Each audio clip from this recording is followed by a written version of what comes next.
Hello, I'm Jim Paxon. Today we'll show you how some very different partners are working together to improve wildlife habitat. Then we'll take you to some shooting ranges that are beginning to think pink. All that and more coming up next on Arizona Wildlife Views.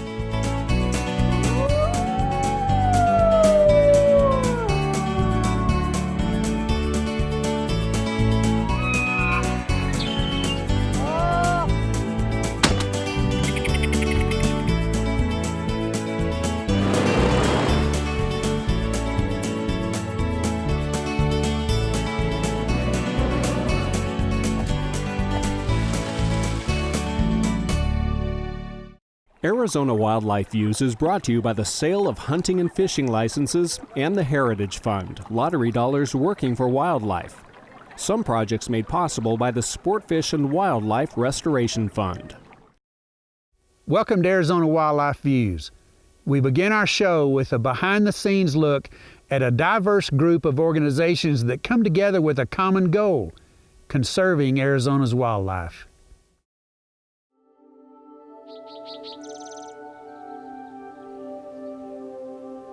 Wildlife depends on healthy habitat.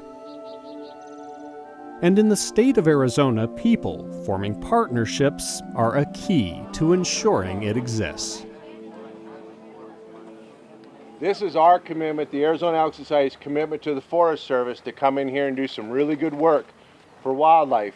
It's a Saturday morning in July, and about 150 volunteers have gathered to help the Arizona Elk Society repair a critical ecosystem in the Coconino National Forest north of Payson. In this area, you have more threatened and endangered species than just about anywhere else in Arizona in this 73,000 acres. So while we're here for elk, we're benefiting all those other wildlife at the same time. Habitat projects are not unusual. All across Arizona, sportsmen's groups like the Elk Society are constantly working for wildlife. We are conservationists, that's what we are. That's what we're doing out here. We're conserving wildlife habitat. Game and Fish is doing the same, thanks to outdoor enthusiasts who generate revenue for the department every time they buy hunting and fishing licenses or equipment. But there's so much to do and limited dollars to do it. So in 1992, Game and Fish established a program focused on forging partnerships with other state and federal agencies, public and private landowners, and wildlife conservation groups like the Elk Society. It's a true partnership. In fact, we meet 3 times a year. Commissioner John Harris is talking about the Arizona Habitat Partnership Committee. When this project came in, it sets priorities for habitat projects statewide, based on input from a dozen local habitat partnership committees across Arizona. HPC-wise, we've put at least 40 in. They all have a seat at this table, along with conservation groups and other interested parties. The local habitat partnership committees look at the priorities. They recommend their local priorities, comes back to the state organization, and it's give and take. It can be fairly heated at times, but ultimately everybody's looking at wildlife conservation. How can we do the best for wildlife? There's always more projects, unfortunately, than we have money, but we look at the priority and see where we need to put the money on the landscape. The money is raised at events like this. Sold 1,700, sold 1,700, thank you, sir. It's the Arizona Elk Society's annual fundraising banquet. I had her at 3,000 on the backup bid.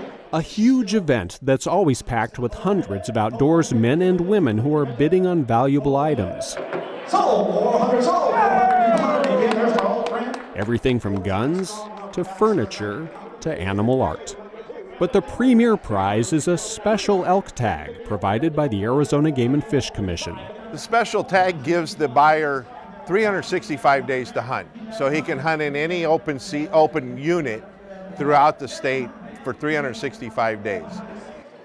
The Antelope Foundation has requested 2 tags. Each year, the Commission awards these highly coveted tags to nonprofit wildlife conservation organizations and the Arizona Big Game Super Raffle. Elk would go to the Arizona Big Game Super Raffle, the Arizona Elk Society, and the Rocky Mountain Elk Foundation. 3 special tags are issued for each of the 10 big game species. Thank you for the opportunity for these tags. Then the groups that get the tags raffle or auction them off to the highest bidder. $100,000. In 2013, the Arizona Elk Society sold its special elk tag for $210,000. Sold right here tonight. You witnessed it at the Arizona Elk Society. The amazing thing about that is they don't get to keep any of the money. Zero. 100% of it comes back to the state of Arizona. On that project also, The Habitat Partnership Committee manages the money and makes sure every cent is spent on wildlife.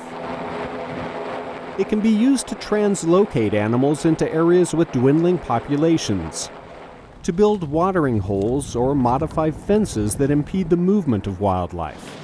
HPC dollars can also help pay for prescribed fires designed to enhance habitat. Every dollar of it goes back to the species that the actual tag went for, so we really do recover the money and put it back on the landscape.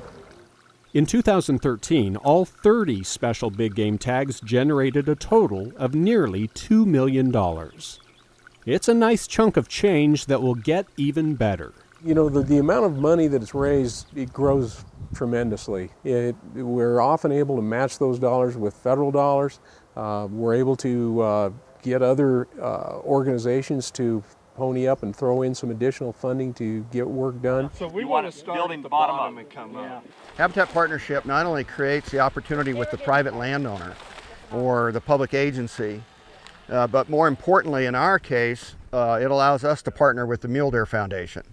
HPC funds help the Arizona Antelope Foundation improve grasslands for pronghorn in southeastern Arizona. We paid to solarize a well and then actually have 3 different drinkers that come out from that well that favor both mule deer, whitetail, and pronghorn. We've also partnered with the Mule Deer Foundation and taken volunteers and gone and modified fences that also affect mule deer in the proximity of where we're doing our antelope work. Game and Fish used HPC money to acquire a 40-acre parcel in this area, making it possible for the Arizona Elk Society to acquire and retire the associated grazing permit in 2009. Since then, the Elk Society's been working to repair this fragile riparian ecosystem. This is an example of a wet meadow system, and it provides some really unique habitat. This meadow used to act like a sponge, soaking up rainwater and slowly releasing it. But the ground is drying up due to the loss of native grasses and other vegetation. As a result, there's little left to absorb rainwater, and instead of slowly seeping into the ground, it rushes across the landscape, making the meadow erode. That increased runoff has energy that can destabilize the meadow, actually causing head cuts to form and the meadow to erode away. So this is an example of a head cut, which is an area of active erosion, and these head cuts typically advance upstream. The Elk Society is helping the Forest Service stop the erosion by stabilizing head cuts with rocks and logs that will also slow the flow of water. Dissipate it out across the land so it can soak in at a slower rate. If we put rocks in there, they have to be like in the soil. It's a huge job that will continue for years to come, and it likely wouldn't get done without volunteers. This is the first time we've volunteered, and it's the first time we've done anything with the Elk Society. Stephen Patton and his 9-year-old son William have been removing barbed wire fences that get in the way of wildlife. We like working, and we like nature, and we know that in this day and age it takes work to make nature work. And it's just doing a good thing for the forest, giving back. To leave an area like this and know that you've done some good that will last for years to come, especially for wildlife, to me is very important. We can grow more elk, we can grow more deer, but we can't make new habitat. What we have to do is come back and repair and restore what we have already. Let's try lifting what we got. And by working together, forming partnerships, we get a lot more done and do a lot more good for Arizona's wildlife. You know, we focus on elk, but we're benefiting all wildlife. It just flourishes in these riparian bottoms. It's just a phenomenal area for wildlife in the state of Arizona. Well,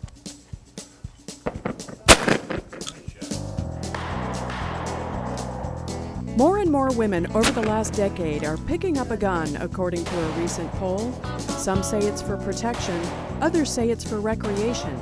But regardless of the reason, women are taking up shooting sports at an ever-growing rate, which could be why the world of weapons is getting just a little bit pinker. Point at it and pull the trigger. Big increase. In the last few years, we've put through probably close to 600 women through the program. We've even done it in other locations. We did one down in Tucson at our sister range down there, and in 2 sessions, we put, I think, 80 gals through it the first time and 130 through it the second time.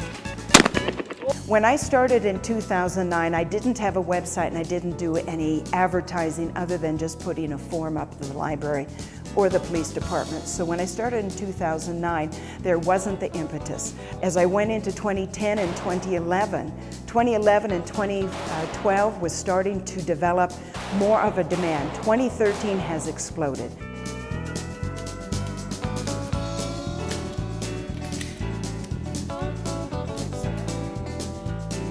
According to a report from the National Sporting Goods Association, in 2003, nearly 6.5 million women participated in target shooting. That's an increase of 67% since 2003, and it's still growing. That means the demand for shooting range programs and firearms instruction tailored to women is also growing. I almost hit it. You hit it. I did. Well, yeah, you did good. Lean into it. All right, here it comes. Nice. No, you don't even think, just go up to it, pull the trigger, it breaks. It's magic, it's magic. Well, the Desert Rose is our ladies' introduction to shotgun shooting here at the Clay Target Center. They come out here, we supply the ammunition, the guns, the shells, and the instructors. We're all right there with them, leading them through the process. And don't think about it, just shoot it. Exactly like that. Another thing we do with the ladies too, most shotguns are made for a standardized 180-pound, 5'10" male. The guns that we use, they're scaled down versions. They have shorter stocks, shorter barrel lengths, and they're gas operated 20 gauges, so the recoil is minimal. Sometimes the young girls, they go out with their dad or their boyfriend the first time. They hand them this big old 12 gauge single shot with no recoil pad on it, and it knocks them flat. So they don't want any part of it. Well, I don't blame them, I wouldn't either. But that is totally eliminated here, and it's just a kick. It's a blast. They have fun, we have fun. It's a win-win situation. While some women enjoy the sport of clay target shooting, others are more interested in learning how to use a handgun. Linda Gilbertson of Sholo teaches pistol and rifle classes for women only, where she drives home the basics. So you could do it like this, if you wanted to, or you could do it standing just like this. You have to size up the situation and determine how you're going to do it, okay? A lot of women come to this class thinking that an inanimate object is frightening, and there's no reason to be frightened of it. It's just like if they had no idea how to drive a car and you put them in the seat but didn't give them the training they needed to operate it, they would be frightened. And women, if they're not encountered with something, meaning if they don't have the opportunity to experience, it's a frightening situation until you force them into that situation. I enjoy it. How to hold the gun, how to load the gun. Because 22s were just simple, you know, you just threw the bullet in and you shot. And we shot at cans and stuff. But to know where to shoot, where the proper place to shoot is awesome, because I would have gone for the head or the leg or something, you know, not knowing really what to do, you know, or might have shot myself. So no, I really, just self-defense, honestly. It has been a super valuable experience. I've actually learned a lot of some of the just little things like what a bullet actually is. You know, we look at a bullet, the way I was taught, that a bullet is just the whole bullet. And in reality, the bullet's on top and then there's the casing and then, you know, just interesting things like that. But also how to be able to defend ourselves, and not just because you have a gun, it doesn't mean that you can just shoot.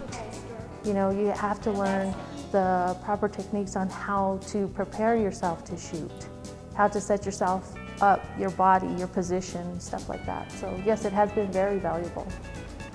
Since most women didn't grow up learning about guns from their parents, classes such as these are often the first time they've ever handled a weapon.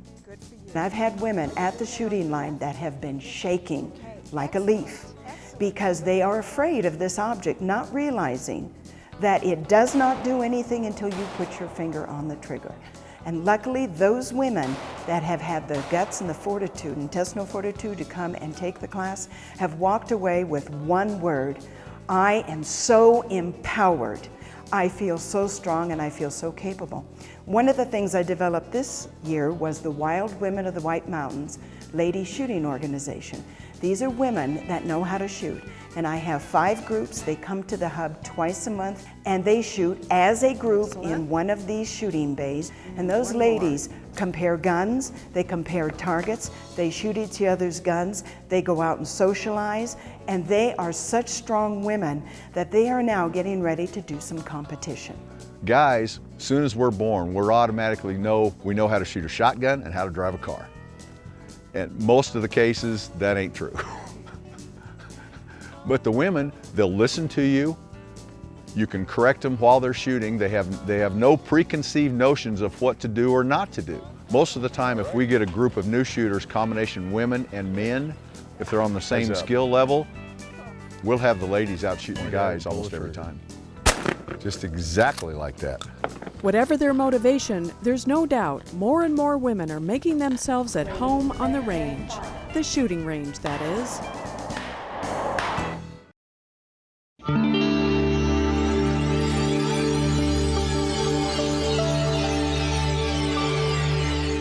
It's early January 2011, and California condors are gathering on the Vermilion Cliffs of northern Arizona. As breeding season starts, these social birds return to the area from which most were first released to the freedom of the skies. Of course, nostalgia isn't what draws condors back to the Vermilion Cliffs. It's a reliable food source, courtesy of the Peregrine Fund's Condor Recovery Team. The team tries to lure the entire Arizona-Utah population of condors to these remote, juniper-dotted cliffs twice a year in an extraordinary effort to capture every single bird and test its blood. Biologists are looking for sick birds, hoping to treat them and perhaps prevent their death. We're up here today as part of our seasonal trapping and testing, where we handle the birds for several reasons, one of which is to check their transmitters to make sure they have functional batteries and that the transmitters are working. And the other is to do a general health check where we will handle the birds and just see how they're doing and draw blood samples, test their lead levels. If they're not too high, they'll be released back to the wild. If they're high enough to suggest they might be in a little trouble with the lead poisoning, then we'll take them down and treat them. Sick birds are taken to the barn, a big metal shed that's been modified for use as a Condor ER, not far from the release pen atop the Vermilion Cliffs. Here, biologists use an X-ray machine and other sensitive equipment to further test and treat the birds for lead poisoning. The barn and its equipment were paid for in part by the Arizona Game and Fish Department's Heritage Fund. So if a bird should show a high blood lead level, then we take them down to our facility and begin treatment. And it's the same treatment used in humans. It's 2 injections a day, except that in humans it's an IV, for a 5-day period of calcium EDTA. And what that does, the root word for chelation is chel, and it means claw. And it actually molecularly binds to the lead, and then it can be passed through the kidneys normally as other excrement would. Most condors that come to the barn undergo 1 round of chelation. Then their blood lead level drops, their overall health improves, and they are returned to the wild. But for a 15-year-old male, number 122, treatment and release won't happen so quickly. I'd like to say it was more of an unusual case, but unfortunately it's almost a yearly happening where we have a bird that's sick enough the lead begins to paralyze their digestive system. And from my little understanding of the way lead works is it's stored in the body as if it were calcium, and calcium is a major neurotransmitter, and it's utilized as it facilitates other neurotransmitters, so all the communication in the cells. So if lead is stored in those receptor sites where calcium is supposed to be, then it basically dumbs down the system and paralyzes the system. And the first place it reveals itself is in the digestive system. The process of moving food from the crop, which is where when they come into a carcass and they gorge themselves, their food is in a crop. It's a big storage area so they can come in, feed, and get out. And then they go sit somewhere, safe from predation, and allow that food to process through their system. Their digestive tract, their gut, is very small, and so the food is slowly released into the digestive system. Well, when that digestive system becomes paralyzed, that food's no longer passing through. So what happens is that crop full of carrion begins to rot. If we don't get our hands on it, the bird starves to death while continually feeding and doesn't get the benefit of that food, and ultimately could die from it if the lead levels are high enough and the paralysis is extensive enough. The next day, Chris drives Condor 122 south to the Oak Creek Small Animal Facility in Sedona. There, the bird will be transferred to Dr. Kathy Orr of the Liberty Wildlife Rehabilitation Foundation. They get right down to business x-raying 122. They find no lead fragments, which is a good sign. Chris hates to lose any condor, but he's especially concerned about this bird, one of the oldest males in the Arizona population and the offspring of the last wild condor caught in 1987.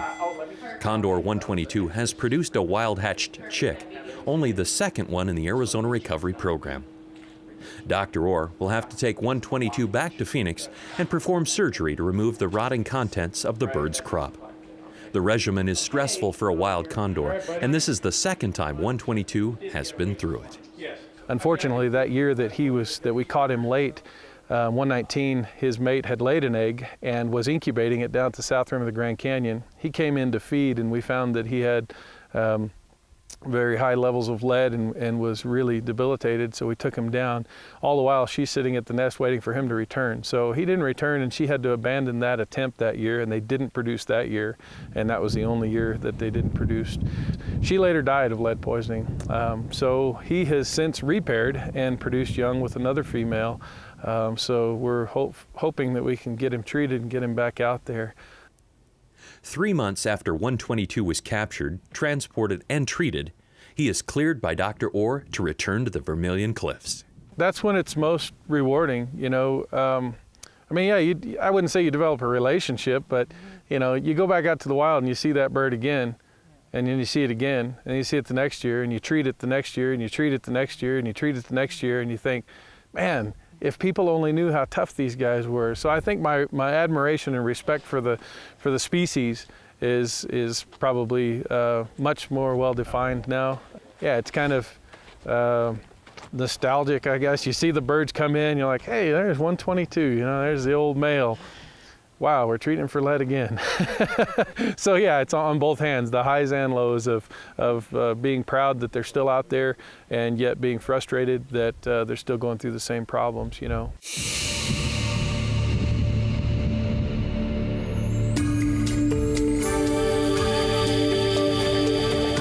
The Vermilion Cliffs is a stark 3,000-foot escarpment of layered red sandstone.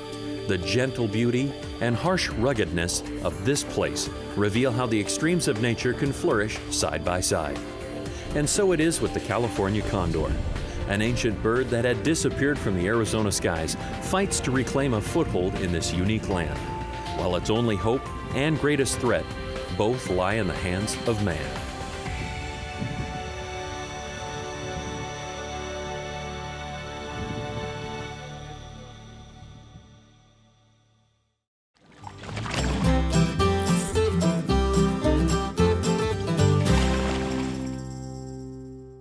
Yep, it's still in progress. I just got to get the coloring. She's working on a tattoo that pays tribute to the man who's taken her fishing since she was 5. Since I've grown up fishing with my dad, it says Daddy's Fishing Buddy. This is Susie Dedman's fish story. Well, on the Salt River, there's definitely been many times I've gone fishing with my dad. Like I said, it's 5 minutes away, so half the time after school, my dad would say, hey, let's go throw some lines in the water. It's a 5-minute drive, we're down here. I've brought in many of my friends to learn how to fly fish down the river. We just get a few pontoon boats we put in. Anywhere here is good. One time in particular, my friend Allison and I were fishing, and my dad's kind of a little further away, and we're getting pretty close to the part where you get out of the river, and she gets stung by a bee. So she gives up and I have to swim her back in. So that was pretty funny. There was a time where my dad's mother, so my grandma, my dad, my sister, me, my mom, we all went on a fishing trip just down a river, and it was the first time I believe I went fishing, my first memory, and I caught my first rainbow trout. And I just remember showing it to everybody, and my grandma was so happy. We have a picture of it at the house, and it's just, that memory will stick with me forever. Just being there with my whole family fishing, and I caught a fish. So that definitely one of my favorite memories. Yep, my first fish. No one forgets your first fish. That first fight gets you hooked, definitely gets you hooked. So that's why I kept fishing.